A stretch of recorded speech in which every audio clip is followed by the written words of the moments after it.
Hi, welcome to this edition of Chief Chat. I know it's been a little while. That's why I'm not saying this a monthly edition because I haven't been here for a little bit, but I'm back. It's good to see everybody. So spring has sprung, and the spring comes through, a young man's fancy often turns to, unfortunately, dirt bikes and ATVs. So once again, the weather's starting to be nicer. We got people that want to come out and ride their dirt bikes and ATV on our city streets. It's not a problem that is unique to Bowie. In fact, it is all over the county and the region. We just had a fatality in another jurisdiction of a dirt bike that was hit by a car. And that's something we want to try to avoid here. I know that there's no good place to ride. I know that it's inconvenient, but we really do need to try to make sure we're obeying the traffic laws and we're not racing up and down the streets on these illegal vehicles that are not marked and are not made for that purpose. So if you're a parent and you have a child that has an ATV or a dirt bike, please have them ride responsibly.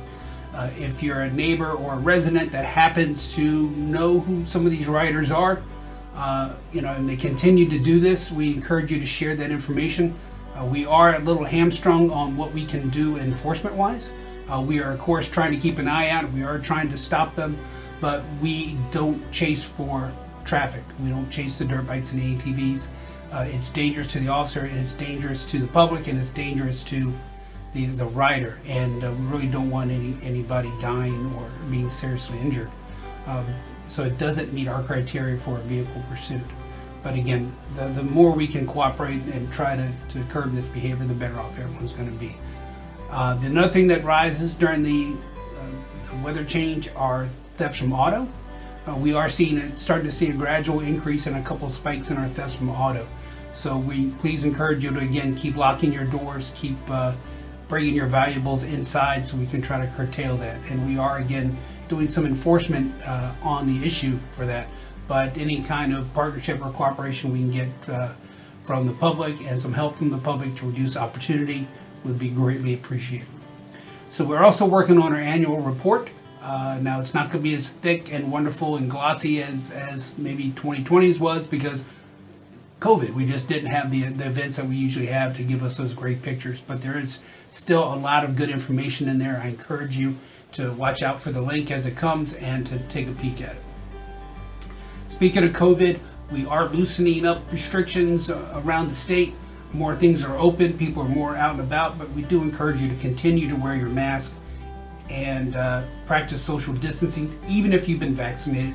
I got my vaccinations and I still wear the mask because not everybody has been vaccinated yet, so we need to be mindful of that.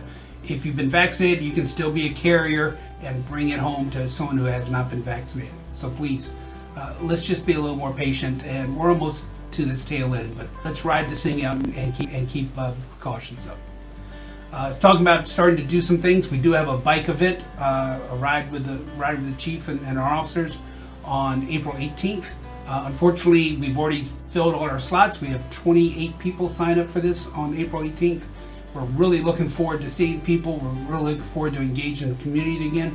And if I don't fall off the bike and break something, we'll probably end up doing this again in the future. So be on the lookout for that.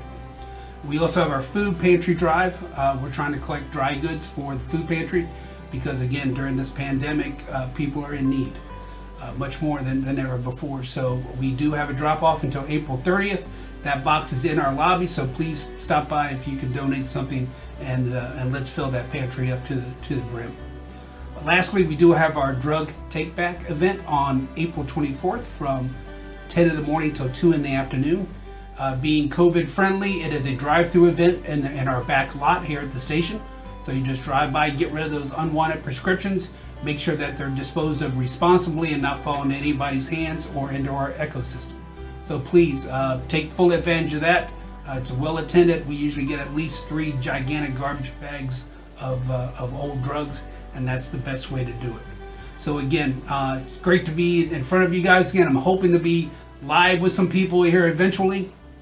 But until then, please keep safe, keep healthy, and we will see you soon.